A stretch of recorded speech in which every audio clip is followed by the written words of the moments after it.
뭐 먹고 살지? 아니면 어떻게 살아가야 되지? 자신감이 없는 거죠. 왜냐하면 내 백이 없으니까, 뒷백이 없으니까. 그러니까 똑같은 어려움들이 모든 세대에 이어지고 있다라는 게 구조적인 문제일 수도 있겠구나라는 조금 그게 눈에 보이.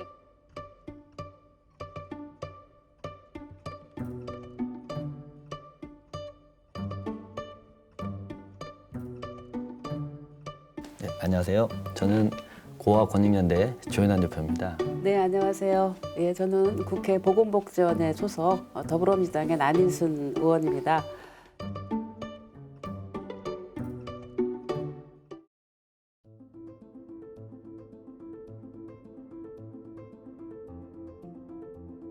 시설 안에 있을 때 교육이나 살아가는 방법들을 알려줄 필요가 있는데 실제로 굉장히 많이 미비합니다. 저도 이제 한 번도 그런 교육을 받은 적이 없고 심지어 자립교육의 하나의 주제 중에 하나가 너희는 나가서 고아라는 걸 밝히지 말라는 교육이 있습니다. 참혹합니다. 금수저나 은수저조차도 청년들이 자립하기 힘든다고 호소되는 상황인데 흑수저도 없는 시설 태소인들은 거의 불가능한데 2017년도에 전국 광역 시도의 한 개 이상 자립지원시설 설치를 의무화하는 법을 개정안을 발의를 했습니다. 그걸 해결하기에는 당장 예산이 좀 어려우니까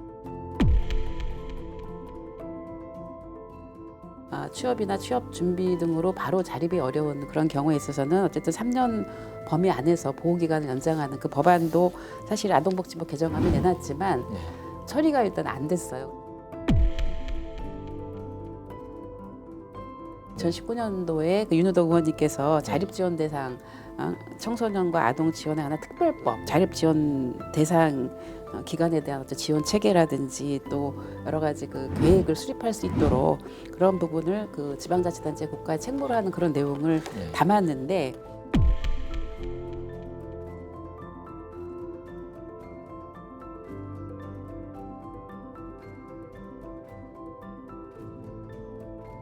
우리나라 500명 이상의 어떤 국민들이 150살 살고 있는 국민이 있다고 통계가 나온 거예요. 왜 500명이 기록돼 있냐? 그 시설 태소인들이 이제 사망을 하면요 신원이 파악이 안 돼요. 가족이 없기 때문에 국가에서 어떠한 조사도 하지 않고 바로 그냥 매장을 합니다. 보호 종료된 아동들이 나가서 어떻게 어떤 삶을 살고 있는지 사각지대가 발생하지 않으려면 늘 사실 전수조사를 맞습니다. 해야 돼요. 네네 맞습니다. 안부 확인을 해야 돼요. 그래서 네네. 그거를 지원 체계가 있었지만 그것이 제대로 그 서비스가 전달이 됐는지 안 됐는지도 확인을 하고 그 전수조사라고 5년에 한 번씩 있습니다만 그게 실질적으로 이제 조사가 이루어질 때 시설에서 이제 연락되는 아이들에게 보건복지부에서 이제 설문지를 이렇게 보내요. 시설에 취합해서 이제 통계를 내거든요. 직접 만나지 않고 설문지로 다 하고 있어요.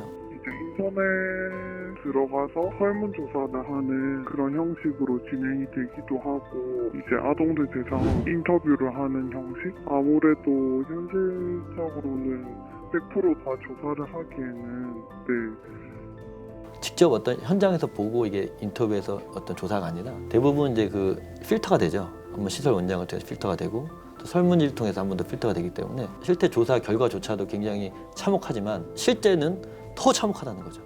예, 그래서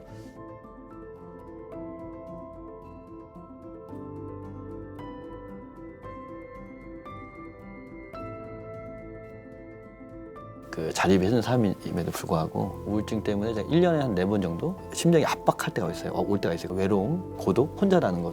이것 때문에 대부분 많이 왔습니다. 그래서 친구 중에서도 23살에 생을 마감한 친구가 있습니다. 그 친구를 이제 옆에서 안부를 묻는 친구가 없었기 때문에 그랬던 것 같아요. 고독스러워서 이제 자살한 건데요. 저도 그 실태를 얘기를 듣고 굉장히 심각하구나 이런 생각을 했습니다. 1년에 한 2,000분 정도가 사회로 나오시는 거잖아요. 그러면 각 지방자치단체별로 생각하면은 충분히 할 수 있다고 저는 생각을 합니다. 이거는 이제 정책의 우선순위죠. 관심인 거죠. 사실 여성들은 또 여성들끼리 목소리 낼 수 있고 뭐 어르신들 목소리 내는데 제일 약한 데가 아동이더라고요. 그래서 정치라고 하는 거는 저는 목소리를 내지 못하는 그룹을 대변해 준다고 생각을 합니다. 그 유엔 아동권리 제20조에 명시돼 있어요. 부모 없는 아동들 특별보호를 요하고 있습니다. 특별보호를 요하는데 그 특별보호를 주장해줄 사람이 없는 거죠. 그거를 찾아줄 만한 게 부모인데 부모가 없는 거죠. 그래서 우리 사회 전반 우리 국민 모두가 어른의 온기라고 전에 부모의 온기. 내 자녀다. 부모가 없으니까. 사회가 부모다. 부모의 온기를 느끼게끔 시선과 마음 느끼게끔 해주시면 얼마나 행복할까. 자기 자신이 아니지만 자기 자신처럼 살게 해준다면 그 아이들이 아름답게 자라서 그 온기를 다시 세상에 아마 보답할 날이 올 것입니다.